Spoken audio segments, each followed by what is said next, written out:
নমস্কার, দেখছেন কলকাতা টিভি। আপনাদের সঙ্গে রয়েছি আমি ঋষিকেশ। ভারত এবং রাশিয়ার মধ্যে রেল চলাচল, হ্যাঁ, এমনটাই কিন্তু বেশ কয়েকদিন ধরে খবর পাওয়া যাচ্ছে যে ভারত এবং রাশিয়ার মধ্যে নাকি ট্রেন চলাচল করবে। একটা ঐতিহাসিক হতে চলেছে যদি সত্যি বাস্তবে পরিণত হয় এই বিষয়টি। তবে কবে থেকে চালু হবে এই রেল পথে ট্রেন চলাচল, কিংবা কি বা হবে টিকিটের দাম, এ নিয়ে নানান প্রশ্ন জাগছে কৌতূহল মানুষের মনে। ৭,২০০ কিলোমিটার রাশিয়া থেকে ভারত বা ভারত থেকে রাশিয়া, এই যে ৭,২০০ কিলোমিটার যে রেলপথ হবে, সেই রেলপথে কি কারণে এই রেলপথ আবিষ্কার বা রেলপথ চালু করার কথা ভাবছে দুই দেশ বা বিশেষ করে রাশিয়া। দেখুন, নানা বিষয়ে ভারত এবং রাশিয়ার মধ্যে সুসম্পর্ক রয়েছে। সেই ইউক্রেনের সঙ্গে যুদ্ধ হোক বা অন্যান্য ক্ষেত্রে রাশিয়ার পাশেই বরাবর যেমন ভারত দাঁড়িয়েছে, তেমনি ভারতের পাশেও দাঁড়িয়েছে রাশিয়া। বিভিন্ন কূটনৈতিক সমস্যার ক্ষেত্রে দুই দেশই একে অপরের দিকে হাত বাড়িয়ে দিয়েছে। আর সেই কারণেই কিন্তু এই দুই দেশের মধ্যে যদি রেল চলাচল শুরু হয়, তাহলে দু দেশের মানুষের কাছেই কিন্তু একটা উপরি পাওনা হবে। এবং আগামী দিনে সেরকম একটা ভাবনা চিন্তা শুরু হয়েছে। এই ৭,২২০ কিলোমিটার রেলপথটা ঠিক কিভাবে যেতে পারে।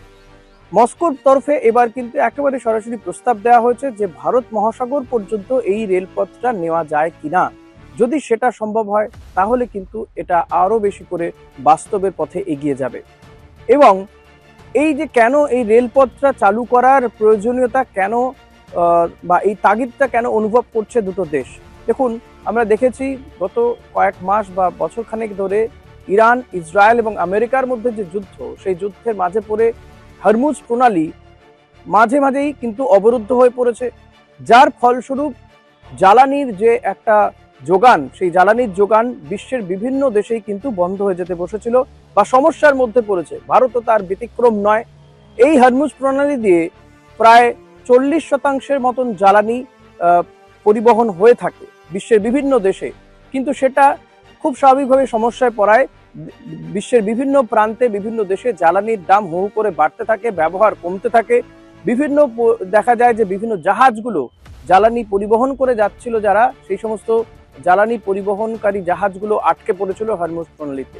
সেখান থেকেই কিন্তু একটা বিকল্প পথের অনুসন্ধান করতে চাইছে মস্কো।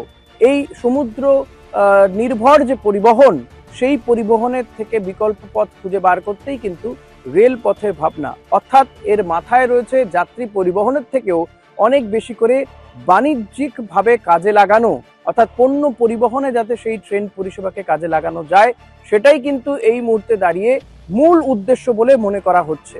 সেক্ষেত্রে কবে থেকে শুরু হবে এই যাত্রা? দেখুন, এখনো পর্যন্ত কিন্তু এই বিষয়টি পরিষ্কার হয়নি যে এই যাত্রা কবে থেকে শুরু হবে বা রেলপথে বা কিভাবে বসানো হবে। সবটাই কিন্তু পরিকল্পনার পর্যায়ে রয়েছে। এর টিকিটের কি দাম হবে, অনেক রকম চর্চা চলছে সোশ্যাল মিডিয়াতে বা বিভিন্ন মাধ্যমে, যে এই রেলপথে কিভাবে যাওয়া হবে, কবে থেকে দেশবাসী যেতে পারবে বা রাশিয়া থেকে ভারতবর্ষে আসতে পারবে, কি বা হবে সেই রেলপথের টিকিটের দামই বা কি হবে, এরকম নানান চর্চা চলছে সোশ্যাল মিডিয়াতে।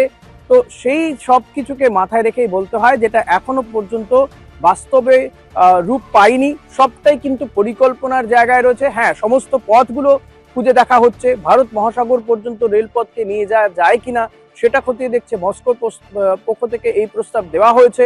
এখন এই পরিকল্পনাগুলো হচ্ছে, তবে অদূর ভবিষ্যতে কিন্তু এক ঐতিহাসিক সন্ধিক্ষণের সামনে দাঁড়িয়ে থাকতে পারে ভারত এবং রাশিয়া।